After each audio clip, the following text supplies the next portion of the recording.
parafin. Iya, iya maksudnya Bagaimana? untuk alkanasnya sendiri bisa disebut dengan parafin, namun untuk lilin parafinnya itu hanya untuk di atas antara C20 sampai C40 seperti itu. Oke, baik. Terima kasih. Oke.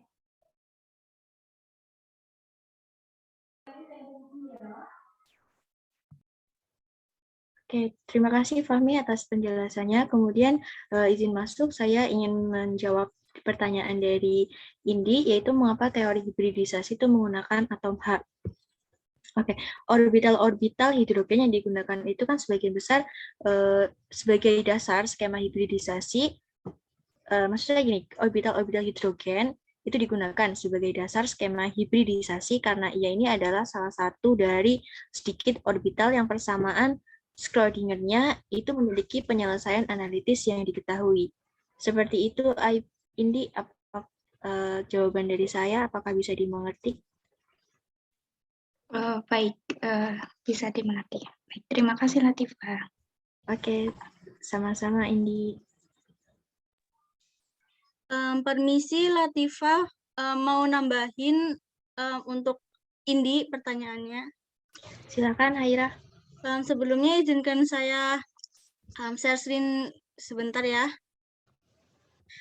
Jadi untuk teori hibridisasi nggak harus menggunakan atom H. Ini saya ada contohnya sebentar.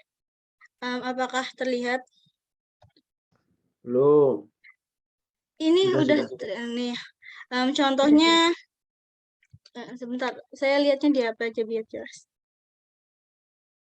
Dan contohnya ada senyawa SF4 nih, kan S itu elektron valensinya kan 6 ya, dengan rumus Aufbau-nya itu 3s, 2 dan P4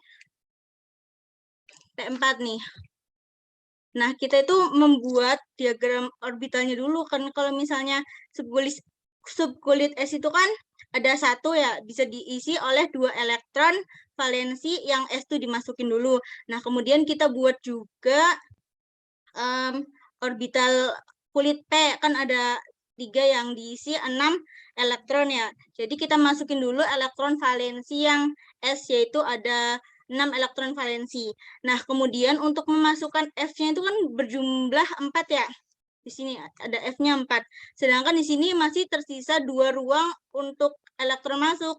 Nah, makanya kita menggunakan teori hibridisasi dengan mengeksitasikan elektron yang paling di ujung ini yang ada 2 dipindahkan di sini. Kita buat orbital baru yaitu orbital D.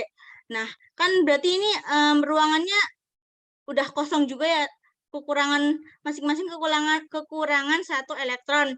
Yang P ini kekurangan 3 elektron dan yang di orbital D ini kekurangan 1 elektron. Nah, baru kita memasukkan elektron yang ini, yang F ini nih, masing-masing ke subkulit P dan subkulit D, sehingga semua orbital ini terisi elektron yang penuh. Nah, karena di sini S-nya ada 1 orbital, kemudian yang P ini kan ada 3 orbital, kemudian yang D ini ada 1 orbital, maka hibridisasinya yaitu SP3 dan D-nya ada 1, SP3D. Nah, selain itu juga bukan berlaku pada senyawa itu, tapi juga berlaku dengan rantai karbon. Misalnya dicari hibridisasi dari O yang ini berapa. Cara menghitungnya yaitu 1, tentukan atau menghitung elektron yang sudah dipakai dulu. Kan kalau O itu kan elektron valensinya 6 ya. Nih. Jadi yang udah dipakai, yang udah berkaitan dengan atom lain itu kan ada 2. Jadi 2 elektron ikatan. Yang cara kedua kemudian menambah atau menentukan elektron yang masih kurang. Kayak misalnya yang nggak berikatan gitu, yang ikatannya bebas. Kan ini ada 1 dan 2. Sehingga nanti kalau dijumlahin, cara sederhananya tinggal dijumlahin, jadi elektron ikatannya 2 dan elektron pasangan elektron bebasnya 2, sehingga nanti dijumlah 2 tambah 2 sama dengan 4. Nah, kalau misalnya 4 ini udah dapat gambaran seperti sini kan, orbitalnya 1, 2, 3, 4, otomatis nanti dapat hibridisasi sp3, begitu. Mungkin sekian yang bisa saya tambahkan dari pertanyaan IP. Terima kasih pertanyaannya. Baik, terima kasih atas penjelasannya. Hai. Permisi Latifah, izin masuk boleh? Silakan Isi. Ya, itu untuk pertanyaannya Adelia. Nah, itu kan pertanyaannya kalau tidak salah, kenapa Alkana sukar bereaksi dengan yang lain? Apa benar itu ada? Ya benar, apa yang menyebabkan alkana itu sukar bereaksi dengan zat yang lainnya? Nah, iya, nah itu kan agak mirip sama pertanyaannya Nur Arifah ya tadi kalau tidak salah. Jadi alasan kenapa alkana sukar bereaksi dengan lain itu karena kan alkana ikatannya tunggal. Jadi berbeda dengan alkena dan alkuna yang berikatan rangkap 2 dan 3 ya. Nah, itu karena ikatannya tunggal jadi relatif lebih stabil dan susah dipisahkan gitu loh ikatannya. Jadi itu alasan kenapa sukar bereaksi dengan hidrogen termasuknya ya tadi ya. Gitu apa bisa menjawab? Ya bisa, terima kasih. Permisi Latifah. Saya izin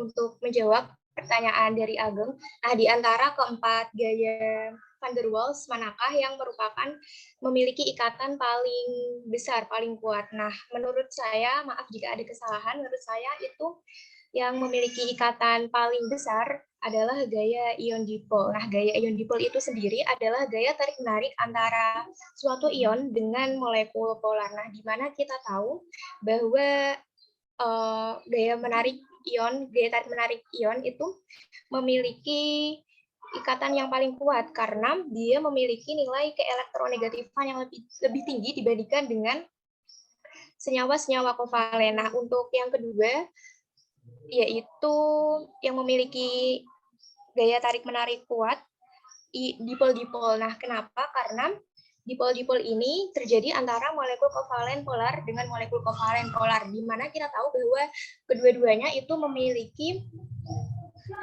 momen dipol, memiliki nilai keelektronegatifan yang berbeda. Yang satu lebih elektronegatif, sedangkan yang satu itu lebih mungkin bisa dikatakan lebih positif karena nilai keelektronegatifannya kecil. Kemudian untuk kemudian yang selanjutnya yaitu yang ketiga antara gaya dipol-dipol terimbas. Nah, kenapa dipol-dipol terimbas? Karena dipol-dipol terimbas itu terjadi antara senyawa kovalen polar dengan kovalen non-polar, di mana kita tahu bahwa senyawa kovalen polar itu memiliki perbedaan keelektronegatifan. Yang satu positif, yang satu memiliki kutub partial negatif. Nah, sementara kovalen non-polar itu tidak memiliki momen dipol. Tidak memiliki kutub parsial positif dan kutub parsial negatif. Nah, untuk yang selanjutnya yaitu gaya London. Nah, gaya London ini merupakan gaya van der Waals yang paling lemah karena keduanya itu terjadi antara molekul kovalen nonpolar dengan molekul kovalen nonpolar, di mana keduanya itu tidak memiliki momen dipol sehingga tarikan ini disebabkan oleh dipol imbasan sesaat pada suatu senyawa, yaitu karena kan kovalen polar tadi itu tidak memiliki kutub positif dan negatif. Nah, karena sifat elektron itu selalu bergerak, maka akan timbul kutub positif dan kutub negatif. Elektron tadi itu akan terdistribusi pada salah satu daerah, kemudian akan timbul kutub positif dan kutub negatif. Nah, kemudian molekul ini akan mengimbas molekul di dekatnya. Seperti itu. Ya, baik, terima kasih Mbak Suna. Berarti kurang lebih itu tergantung dengan besaran keelektronegatifannya berarti ya, Mbak? Iya. Oke, terima kasih.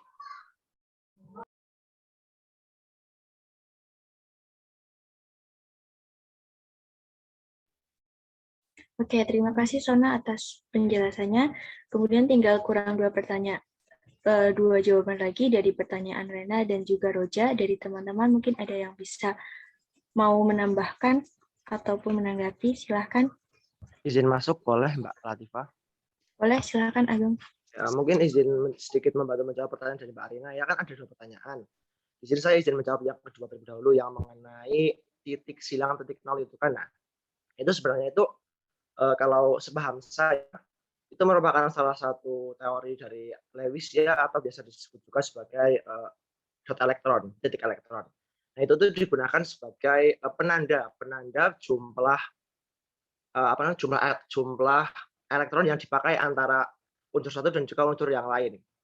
Nah, itu sebagai simbol saja, jadi tidak terpaku mau apakah titik, strip, titik, terusan segitiga, lingkaran dan sebagainya, itu tidak terpaku seperti itu. Jadi itu intinya lebih sebagai penanda, sehingga dari penulisnya itu bisa membedakan misalkan antara H dan O itu menggunakan misalkan H itu X, O itu lingkaran. Nah, ada lagi misalkan ada S gitu kan, nah itu menggunakan segitiga. Jadi itu supaya masing-masing unsur atau atom itu simbolnya berbeda-beda seperti itu Mbak Lena. Terus yang pertama tadi yang mengenai satu S terusan yang itu satu S 3P itu kan ya Mbak, terus juga 5D kalau nggak salah, benar seperti itu Mbak Rina? Ya, 1 orbital 3P. 1 orbital 3P. Ya, maksudnya bagaimana gitu kan? Oke, ini izin membantu menjawab juga, barangkali nanti bisa menjawab, dan juga jikalau ada yang keliru mohon untuk dibenarkan ya. Setahu saya dan juga sepaham saya mengenai pertanyaan Mbak Arina di sini itu jumlah kotakan dalam orbital gitu ya Mbak. Berarti misalkan orbital S itu hanya 1 kotakan, orbital P itu 3 kotakan, orbital D itu 5 kotakan. Benar seperti itu atau tidak Mbak Arina? Ya, itu. Oke. Nah, kalau setahu saya itu merupakan batasan dari elektron yang bisa ditampung dari masing-masing kulit, misalkan kulit atau apa ya, yang itu, yang SPD itu. Misalkan S itu kan, ya itu, misalkan S itu kan maksimal 2 elektron. Jadi karena di dalam aturan Han apa ya, yang spin itu kan maksimal itu 1 kotakan itu 2 elektron, dan juga untuk arahnya itu ke atas dan ke bawah. Nah, jadi itu kan untuk S itu kan maksimal 2 elektron, jadi hanya memerlukan 1 kotakan. Terus juga untuk yang P, karena di situ kan jumlah elektron maksimal yang mampu ditampung oleh P itu kan adalah 6. Jadi di sini untuk memenuhi seluruhnya supaya tidak ada yang kurang sehingga stabil itu kan, maka dari itu memerlukan 3 buah orbital atau 3 buah kotakan. Nah, di situ untuk apa? Untuk memasukkan jumlah elektron ada 6. Berarti atas, bawah, seperti itu. Begitu pula dengan D. Nah, D itu kan 10, maksimal 10. Nah, maka dari itu 5 orbital. Terus juga F14 itu juga 7 dan seterusnya. Mungkin seperti itu Mbak Arina. Terima kasih. Terima kasih Mas Ageng atas penjelasannya. Oke, sama-sama Mbak.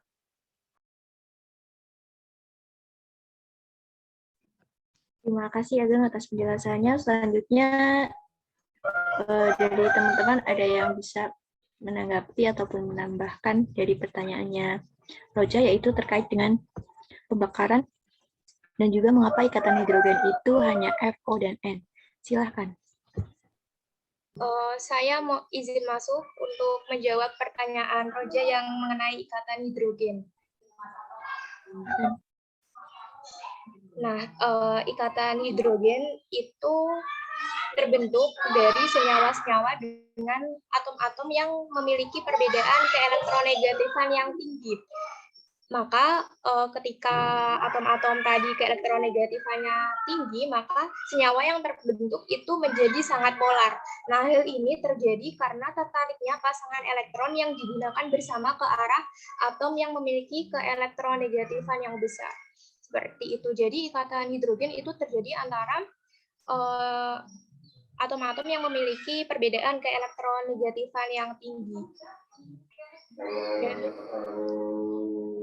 Iya, tapi kenapa hanya dengan yang memiliki keelektronegatifan yang besar? Kenapa enggak yang lain yang keelektronegatifannya kurang dari Fe dan O?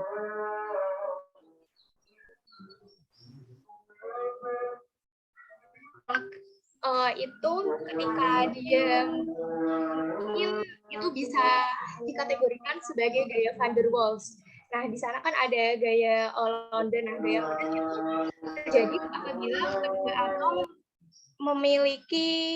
tidak memiliki nilai keelektronegatifan yang sama. Contohnya itu H2 dengan H2 seperti itu.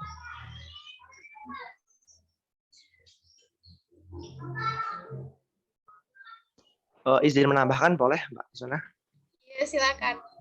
Oke, ini juga main logika sepertinya kalau dari saya pribadi. Tadi kan dikatakan bahwasanya ikatan hidrogen adalah ikatan yang paling kuat seperti itu kan. Dan juga kita ketahui bersama bahwasanya apabila semakin kuat, semakin tinggi nilai keelektronegatifan-nya, maka ikatan tersebut akan semakin kuat. Nah, maka dari itu tergolonglah tadi ada NOF, nitrogen, oksigen, dan juga fluorida ya tadi ya, ke dalam ikatan hidrogen karena 3 unsur tersebut merupakan unsur yang apabila berikatan dengan hidrogen maka memiliki nilai keelektronegatifan yang cenderung paling besar. Mungkin kalau dari saya seperti itu.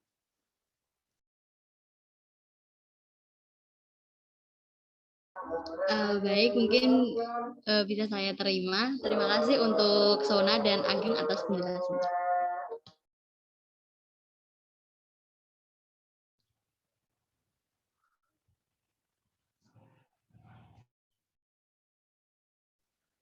Oh ya Mbak, izin menjawab yang pertanyaan satunya lagi boleh? Boleh, silakan Ageng. Oke, tadi kan pertanyaannya itu yang satunya itu mengenai perbedaan antara reaksi pembakaran sempurna dan juga tidak sempurna. Benar begitu Mbak Roja? Enggak perbedaannya, tapi bagaimana membedakan reaksi ini, senyawa ini jika dibakar akan menghasilkan pembakaran sempurna, sedangkan yang ini akan tidak sempurna, begitu. Oke. Di sini izin membantu jawab saja, barangkali nanti terdapat kekeliruan juga, mohon maaf nggih. Mungkin nanti juga dari teman-teman semua bisa membantu untuk meluruskan. Kalau setahu saya ini kan dari mekanisme reaksinya. Kalau misalkan pembakaran sempurna itu kan menghasilkan karbon dioksida dan juga air. Jadi itu antara reaksi alkana itu kan ditambahkan dengan oksigen karena reaksi pembakaran adalah reaksi dengan O2 sehingga menghasilkan karbon dioksida dan juga H2O atau air atau uap air. Nah, ketika mekanisme dari pembakaran tidak sempurna itu kan antara sama dengan oksigen, tetapi itu hasilnya adalah karbon dioksida dan juga uap air. Nah, kalau setahu saya dan juga saya ingat saya dulu pernah diajari oleh kakak kelas di SMA itu yang membedakan itu antara proses berhasil atau tidaknya kalau tidak salah. Jadi itu misalkan berhasil ya menghasilkan karbon dioksida dan juga uap air. Dan juga kalau tidak berhasil itu menghasilkan karbon monoksida dan juga air. Uap air seperti itu, Mbak. Mungkin terima kasih. Berarti apakah tidak bisa dibedakan secara teoritis, namun hanya bisa dibedakan ketika sudah melihat di kenyataannya, begitu? Kalau seingat saya mengenai penjelasan tersebut seperti itu Mbak Roja. Barangkali dari teman-teman yang lain ada masukan yang lain mungkin atau ada tambahan informasi mengenai mekanisme dari reaksi pembakaran. Terima kasih Mbak Roja. Permisi teman-teman, izin mencoba menambahkan jawaban Ageng. Apa boleh? Boleh, silakan Afifah, lebih baik. Oke, Oke, tadi kan pertanyaannya apa yang membedakan antara pembakaran sempurna dan pembakaran yang tidak sempurna gitu kan. Nah, pembakaran sempurna itu seperti yang apa yang dikatakan Agung tadi, itu kan menghasilkan gas CO2, H2O, dan energi. Terus kalau misalkan pembakaran tidak sempurna itu menghasilkan CO2 atau E dan HO2. Yang membedakan itu biasanya itu dari hasilnya. Kalau misalkan pembakaran sempurna itu menghasilkan CO2, karbon dioksida. Kalau misalkan pembakaran tidak sempurna itu menghasilkan CO2. Atau mungkin ini cara fisiknya bisa dilihat kalau misalkan pembakaran tidak sempurna itu biasanya disertai dan muncul asap hitam gitu, Mbak Roja. Terima kasih. Permisi, izin menambahkan sedikit. Tadi pertanyaannya, apakah bisa diprediksikan secara teoritis? Itu bisa dilihat karena pembakaran tidak sempurna itu karena terjadinya kekurangan oksigen. Jadi bisa dilihat dari reaksinya, apabila oksigennya kurang, itu pasti akan menghasilkan pembakaran yang tidak sempurna. Itu kurang lebih. Oke, baik, bisa saya terima. Terima kasih kepada Ageng, Miftah, dan Afifa yang sudah menjelaskan. Terima kasih.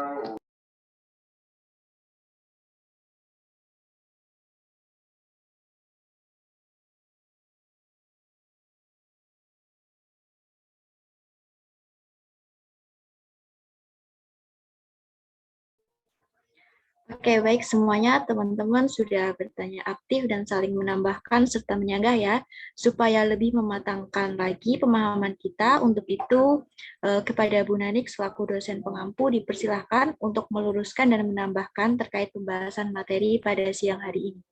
Kepada Bu Nanik dipersilahkan. Oke, terima kasih Latifah dan anak-anak semua, sungguh luar biasa. Bu Nanik mendengar itu sambil senyum-senyum gitu ya. Ini anak-anak kok pinter-pinter ya angkatan ini gitu ya.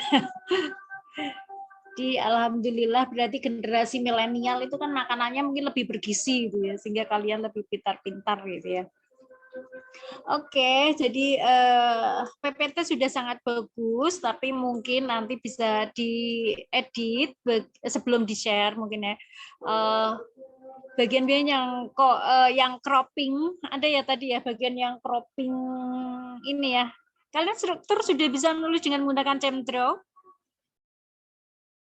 Dengan menggunakan program menulis rumus kimia? Belum, Bu. Belum? Belum. Mungkin ada yang sudah bisa? Oke, ya sementara belum enggak apa-apa wis. Jadi nanti bisa diganti dengan menggunakan ChemDraw. Kalau kalian mungkin nanti sudah di kampus, mungkin ketemu kakak kelas, mungkin bisa di program komputernya. Dan itu lebih enak daripada kalian membuat struktur dengan menggunakan Word, Auto Shape kayak gitu ya. Itu akan lebih membantu kalian. Oke, mulai dari atom, molekul, kemudian bagaimana dia bisa terbentuk hibridisasi, kemudian ada tadi sampai isomer dari senyawa alkana itu ya.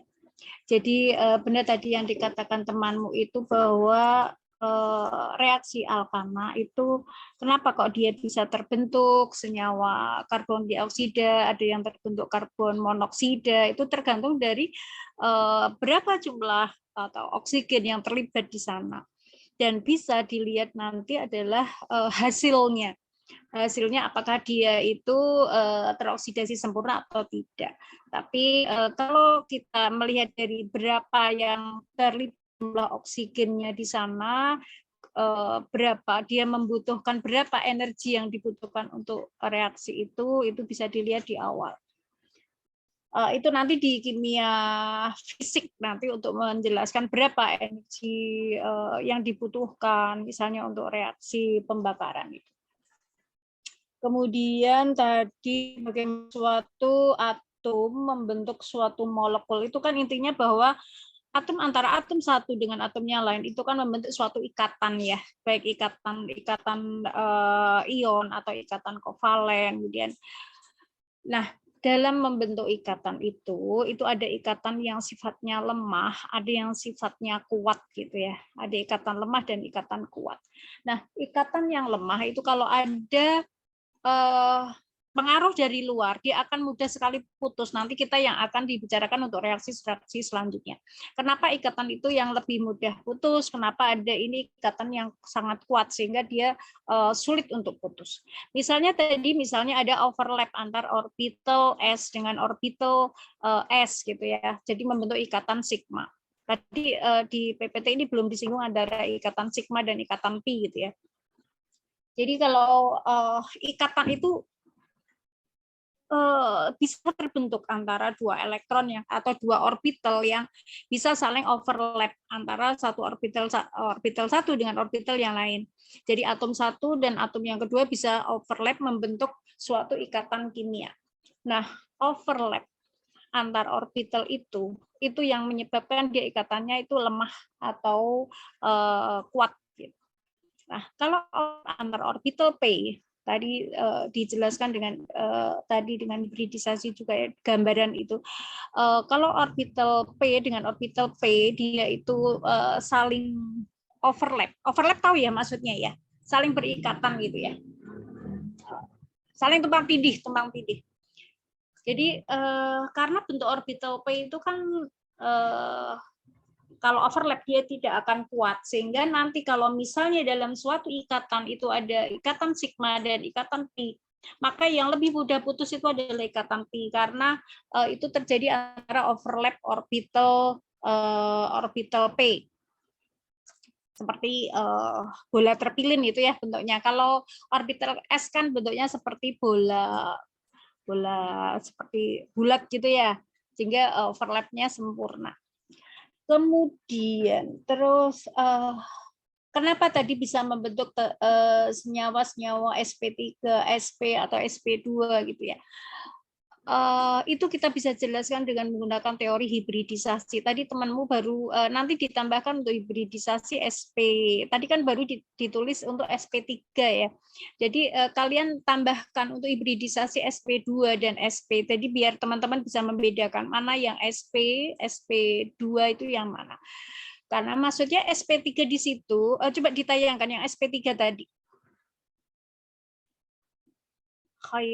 Khairun Nisa. Siapa tadi yang share? Oke, yang hibridisasi no.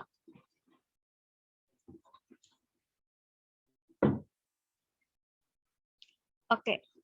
Nah, kalian lihat di situ. Ini salah satu di samping yang dijelaskan oleh Sona tadi ya. Yang hibridisasi no. Nah, ini. Jadi untuk menjelaskan hibridisasi di situ misalnya kita mau menjelaskan CH4. C di situ hibridisasinya apa gitu ya. Nah, nanti kalau bisa juga untuk menjelaskan bagaimana untuk senyawa etena misalnya. C di sana hibridisasinya apa gitu. Jadi kalian perhatikan semua untuk CH4 di sini ya. Di mana C itu konfigurasinya adalah 1s2, 2s2 dan 2p2. Nah, untuk di situ untuk 2S dengan 2P itu sebenarnya energinya adalah berbeda. Jadi kotak-kotak itu maksudnya itu adalah orbital ya. Jadi orbital yang energinya berbeda meskipun sama-sama satu kulit dua, tapi di situ 2S dan 2P. 2P itu lebih tinggi, diletakkan dia lebih tinggi daripada 2S. Betul ya? Jadi posisi di keadaan ground state itu adalah yang pertama itu dengan satu kotak. Satu orbitalnya itu 2 elektron, kemudian orbital P-nya dengan 2 elektron. Oke. Nah, itu adalah keadaan ground state, keadaan dasar. Nah, 2P-nya agak lebih tinggi nanti ya menggambarnya. Mungkin nanti bisa diedit ya. 2P lebih tinggi. Nah, kemudian karena dia mau berikatan dengan 4H, sehingga dia harus menyediakan 4 kamar, gitu kan? Padahal di sini hanya ada 2 kamar, 2 elektron yang tidak berpasangan. Dia harus menyediakan 4 elektron yang tidak berpasangan. Sehingga satu orbital S, 1 elektron pada orbital S, 2S, maka dieksitasikan ke di 2P. Nah, sehingga ini belum proses hibridisasi ya, belum proses hibridisasi. Nah, belum proses hibridisasi, itu masih masih taraf eksitasi atau lebih tepat promosi karena masih dalam satu kulit. Oke, eksitasi tidak masalah. Jadi setelah dieksitasi, elektronnya dari 1s dieksitasi ke 2p, oke, dengan energi yang berbeda. Oleh karena itu, di sini yang akan berikatan kan 4H. 4H itu kan ibaratkan punya anak sama kan, 4H gitu misalnya, 4 anak yang sama. Di sana ada kamar VIP 1 dan ada 3 kamar yang biasa. VIP-nya itu 2S-nya itu, kemudian 2P-nya itu yang kamar biasa misalnya. Kan nanti tidak adil kan? Nah, berarti kita harus menyediakan 4 kamar yang sama. Jadi 1 kamar VIP dan 3 kamar biasa itu harus dilebur jadi 1. Itu yang dimaksud dengan proses hibridisasi, membentuk orbital hibrid. Orbital hibrid, jadi energinya antara 2s dengan 2p itu sama. Nah, sehingga menjadi orbital hibrid sp3. Jadi masing-masing kotak ini sudah tidak membawa orbital 2s lagi. Kalau sudah tadi di hibrid ya, sudah dihibrid seperti sudah dilebur menjadi 4 orbital baru yang tingkat energinya sama. Jadi kalau gambaran seperti ini kurang pas karena tadi O2S dengan 2P yang mula-mula tidak sama. Kemudian kita lebur menjadi menjadi 4 kamar yang energinya sama. 4 kamar ini 1 kamarnya namanya SP3. Jadi sudah bukan 2S 2P lagi. Nah, seperti dituliskan yang ditulisan paling bawah itu ya. Itu adalah di sana ada 4 orbital SP3 yang tingkat energinya sama. Oke, jadi tingkat energinya sama itu boleh ditulis boleh digambarkan posisi yang sama. Kalau tadi awalnya keadaan ground state, yang 2S di bawah, yang 2P lebih di atas. Gitu. Jadi di sini ada proses hibridisasi. Karena yang dihibridkan, tadi yang dilebur itu adalah 1 orbital S dan 3 orbital P, maka itu yang disebut dengan orbital sp3. Nah, kalau misalnya kita nanti mau menjelaskan berapa orbital, misalnya kalau yang dilebur itu 1 orbital S dan 2 orbital P, berarti nanti dia akan terbentuk 3 orbital sp2. Nah, yang 1 elektron gimana? Kok enggak ikut dilebur? Nah, itu yang disebut dengan ikatan pi. Oke, jadi kita mau menjelaskan misalnya pada senyawa etena gitu ya. Etena. Tahu ya etena? C-nya berapa? C nomor 1 dia berikatan dengan berapa H? Pada senyawa etena? 2 H. Berarti atom C pada etena dia mengikat 2H dan 1C kan? 1C di sebelahnya toh. Nah, itu yang disebut dengan ada 3 ikatan sigma sp2. Oke, pada etena. Nah, kalau pada senyawa alkana ini, pada senyawa alkana adalah ada 4 ikatan sigma sp3. Betul? Kalian bayangkan antara senyawa apa bedanya alkana dengan alkena? Oke, alkana dia atom C-nya dia mengikat 4 ikatan dengan atom yang lain. Oke, pada senyawa etena dia mengikat 3 ikatan yang lain. Nah, pada senyawa alkana tadi bisa dijelaskan karena senyawa alkana di sini adalah dijelaskan dengan hibridisasi sp3. Dia 4 ikatan sigma. Karena yang dilebur adalah 4 kamar ini ya. Kalau pada senyawa alkena yang dilebur adalah 3 kamar. 3 kamar sehingga dia terbentuk ikatan sigma Nanti kalau di fashion dan kalian baca ada sigma sp3. Sigma sp2. Itu maksudnya seperti itu. Atom C-nya hibridisasinya beda-beda. Jadi kalau ditanya misalnya pada senyawa, misalnya kalian nanti diberi soal, hibridisasi atom C itu apa? SP, SP3, atau SP2. Kalian bisa melihat dari berapa jumlah ikatan pi yang ada di dalam senyawa itu. Kalau dia tidak ada ikatan pi, berarti hibridisasinya adalah SP3. Kalau ada satu ikatan pi, hibridisasinya adalah SP2. Kalau ada dua ikatan pi, hibridisasinya adalah SP. Jadi bukan dibalik. Ada yang mengatakan, loh itu kan ada dua ikatan rangkap. Ada ikatan rangkap dua, berarti hibridisasinya SP2. Tidak semua seperti itu. Karena misalnya pada atom CO2, ya, pada senyawa CO2. C di situ kan dia pada senyawa CO2, kalian tahu ya CO2 ya? Strukturnya CO2, atom C mengikat 2O.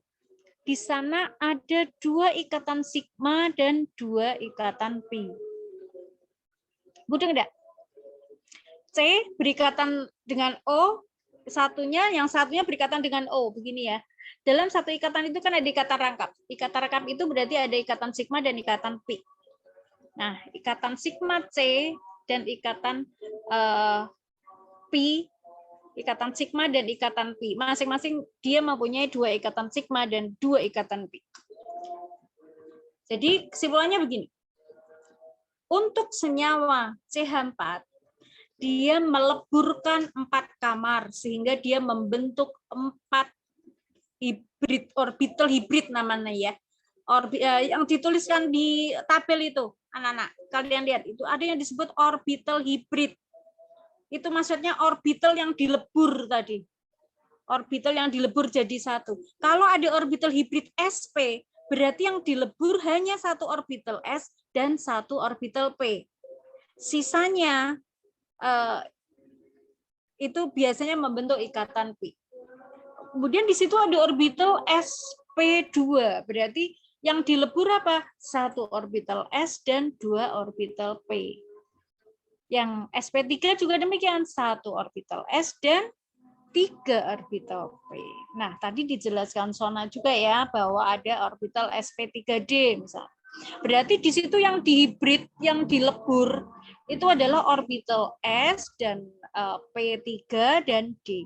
Jadi ada itu tergantung dari berapa yang dilebur tadi, yang menjadi orbital hibrid, yang menjadi orbital yang tingkat energinya sama. Oleh karena itu tadi ini keadaan ground state dan keadaan tereksitasi, gambarannya jangan dibuat yang tingkat energinya sama. Jadi harus berbeda. Baru kalau yang berbeda, kalau yang sama itu sudah terlebur tadi. Oke, itu ya untuk hibridisasi. Mungkin ada pertanyaan untuk hibridisasi? Nanti kalian terapkan pada senyawa alkena dan alkuna.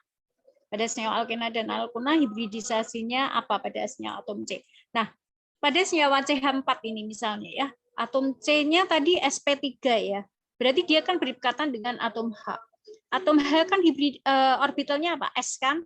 Nah, berarti ikatan antara C dengan H pada CH4 itu ikatan itu kan tadi Bunda dikatakan overlap antara orbital ya. Nah, ikatan antara C dengan H di situ adalah overlap antara sigma sp3 dan sigma S. S-nya H dan sp3-nya punyanya C.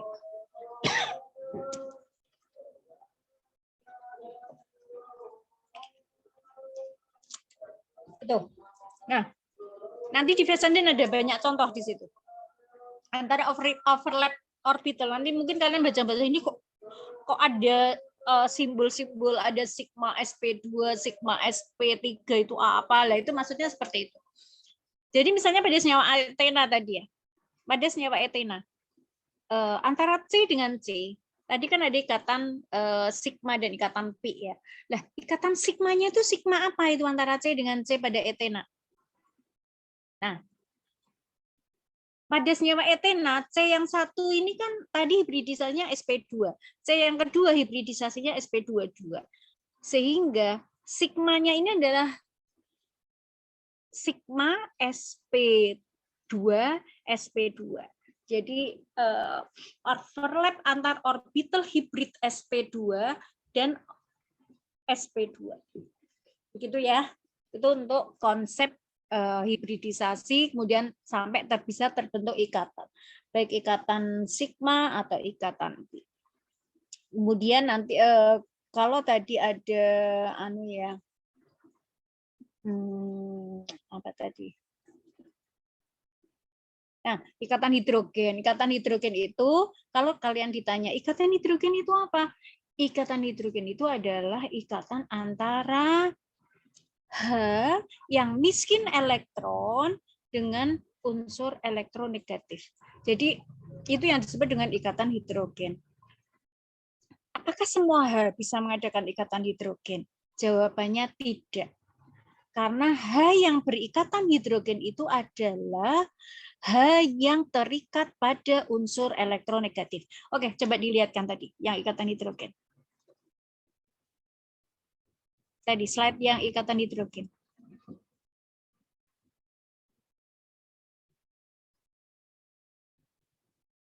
Kebetulan ini contohnya, yang sebelah kiri coba. Kalian lihat yang sebelah kiri ya. Di situ ada senyawa metanol. Apakah metanol itu punya H yang miskin elektron?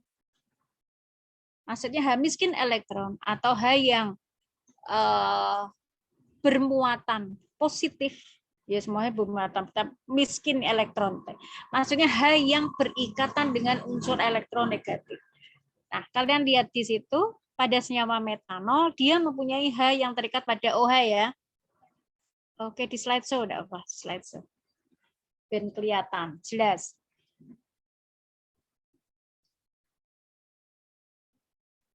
Nah, pada senyawa metanol itu slide yang mana, Bu?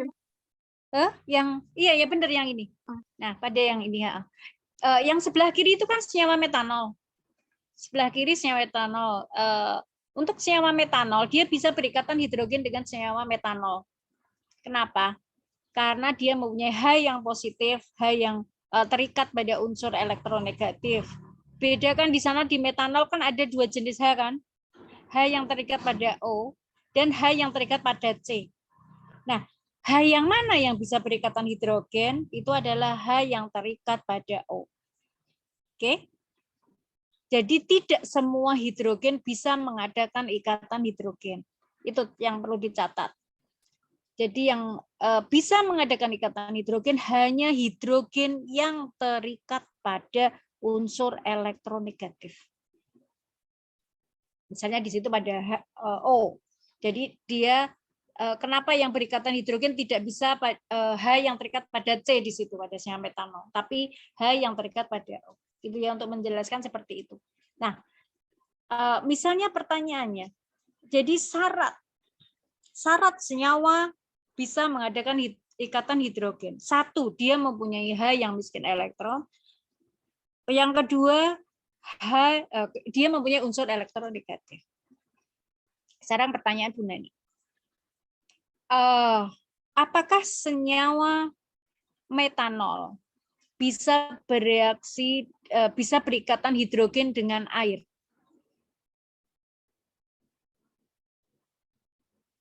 Siapa bisa jawab? Tidak.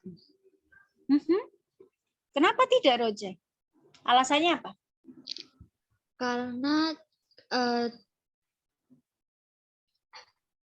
Karena dia itu Bu tidak keelektronegatifannya tidak besar. Kan ini tidak dilihat ke elektronegatif kan di sana ada O. Karena pertanyaannya metanol dengan air. Ini kan metanol dengan metanol, ini air dengan air. Sekarang kalau metanol dengan air, syaratnya ikatan hidrogen tadi 2. dia punya H positif enggak? H yang miskin elektron. Kemudian dia punya unsur elektron negatif apa tidak? Dah. Kalau itu ada semua bisa. Kalau tidak ada berarti tidak bisa. Berarti kalau metanol dengan air, siapa yang bisa menjawab? Dengan alasan.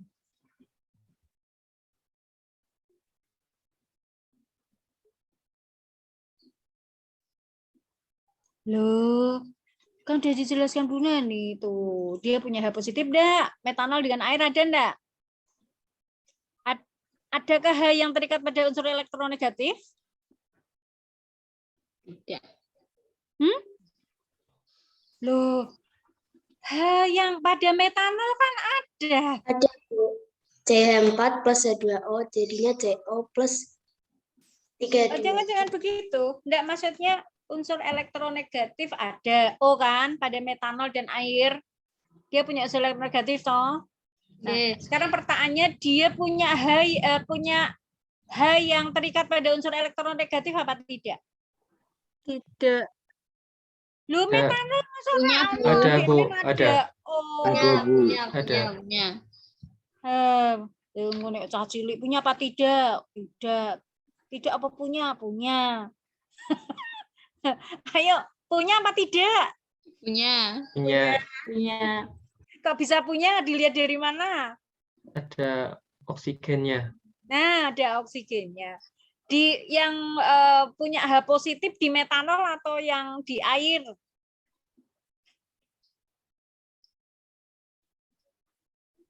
Di air. Air, Bu. Yang metanol ada enggak? Ada. Ada. Lah, tok teh air tok. Duanya. Nah, keduanya jawabnya gitu. Kedua-duanya bisa, Bu. Sehingga metanol dengan air itu ikatan hidrogennya sangat kuat sekali. Karena dia punya H yang terikat pada O di air, di metanol itu juga ada. Oke. Metanol dengan metanol tadi bisa ya. Sekarang kalian tahu strukturnya ether ya? Ether. Ether dengan ether bisa enggak dia mengadakan ikatan hidrogen? Kalian tulis dimetil ether, yuk strukturnya kayak apa dimetil ether? Bisa enggak dia mengadakan ikatan hidrogen dengan ether? Dengan dimetil ether?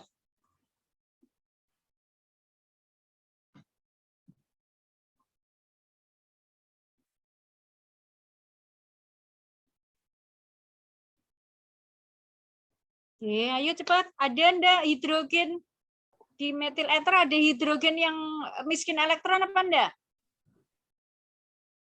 Iya, Bu. Nggak bisa beri. Tidak. Nah, Tidak bisa.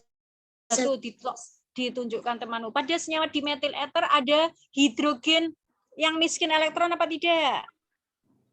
Tidak, Bu. Tidak ada, Bu. Tidak, jawabnya makmul. Tidak.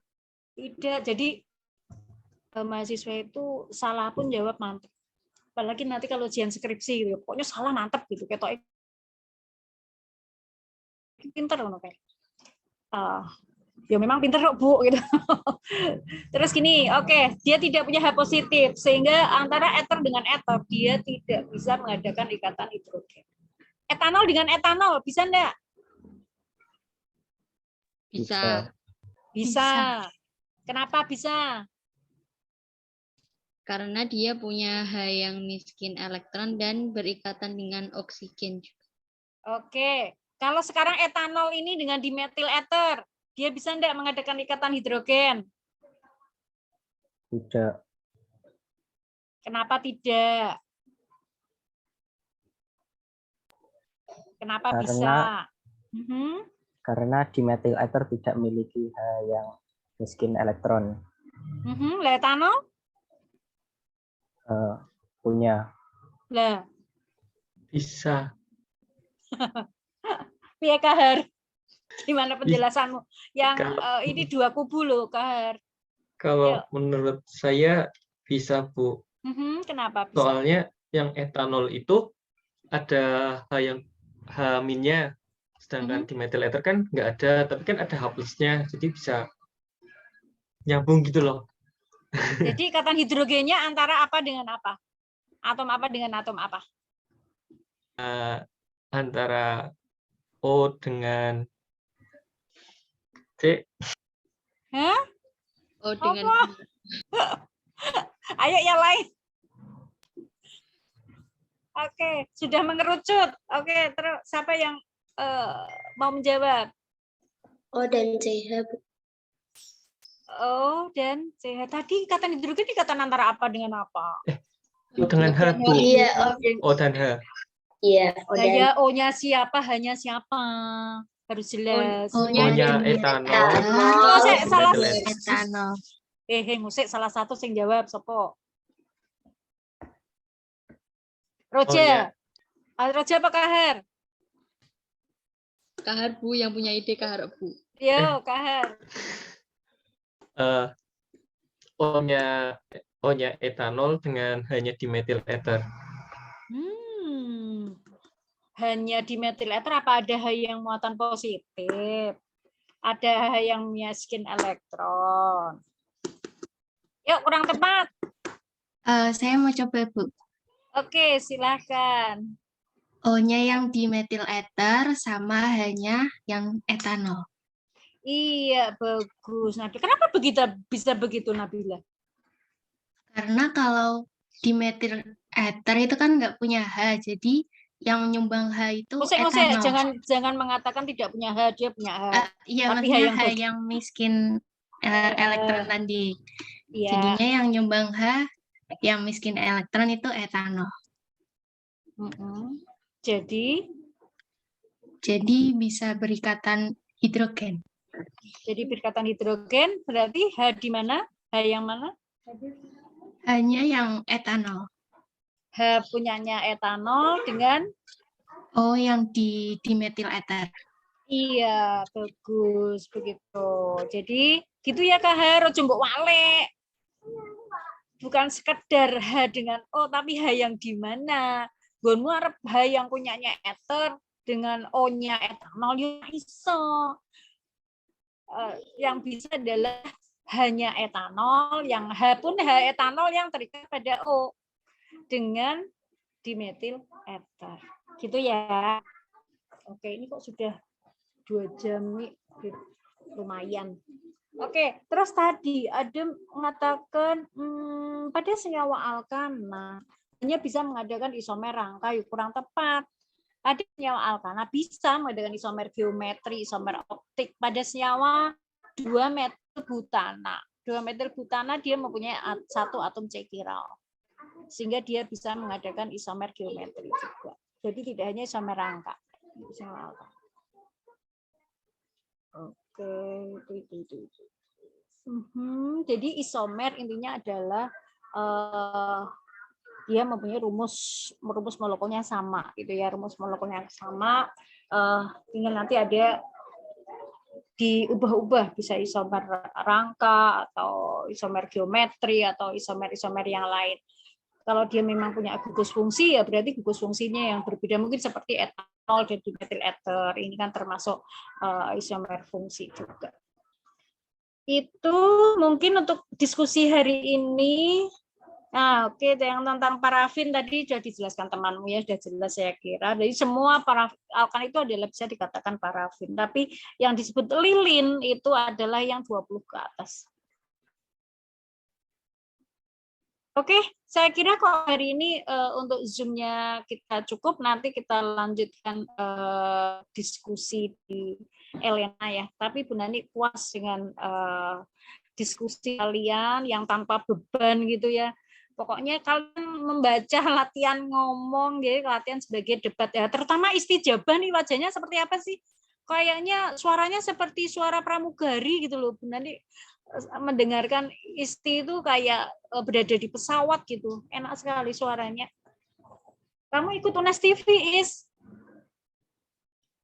Ya, Is, kamu daftar ke UNES TV. Segera ke Semarang dong. Ini kan anak semester 2 ya? Ayo segera ke Semarang biar ada fasilitas banyak nanti yang kepengen pertukaran pelajar disiapkan. Saya pengen pertukaran pelajar ke luar negeri. mau ke Malaysia atau ke Eropa, silakan diasah bahasa Inggrisnya. Biasanya mulai semester 3. Jadi kalian siap-siap bergabung dengan mahasiswa universitas lain. Nanti jangan ngisi-ngisi gitu ya, tapi kemampuan kalian diskusi seperti ini adalah latihan untuk mengemukakan pendapat. Salah tidak masalah. Yang penting latihan mengemukakan berdasarkan data, berdasarkan kamu baca dulu gitu ya, dari baca internet, dari baca jurnal gitu ya, dari jangan komen-komen di internet ya, kadang-kadang kan kurang pas gitu. Tapi bisa dari buku, dari jurnal gitu, jadi yang valid, data yang valid. Oke, mungkin ada pertanyaan sebelum kita akhiri untuk pertemuan hari ini? Permisi Bu, mau nanya. Ya, siap. Kan nilai proyek itu kan ada nilai individu sama kelompok nih Bu. Untuk yang Ya. individu itu kan diupload ke YouTube, itu sebelum presentasi atau sesudah presentasi Bu? Besok aja, sebarengan dengan mid semester. Oh, Jadi pas mungkin, nanti mid semester gitu. ya, Pas. jadi tepat pergantian dengan Pak Dante nanti. Jadi kalian bisa mungkin ini ngambil video pada saat ini kok masih jelek, bisa take lagi. Kan artis itu, kalian kan siap jadi artis gitu kan. Tapi pada saat ambil video kalian yo make up sih yo. Kalau enggak kan pakai kerudung yang bagus, jangan meletot misalnya, atau ya bedakan dikit deh, atau agak lipstikan dikit ya enggak apa-apa. Yang penting pada saat ambil video gambar kalian juga akan kelihatan juga. Kalau yang cowok ya gitu rambutnya misalnya sing amburadul, disisir dulu lah misalnya. Oke, gitu. Nah, anak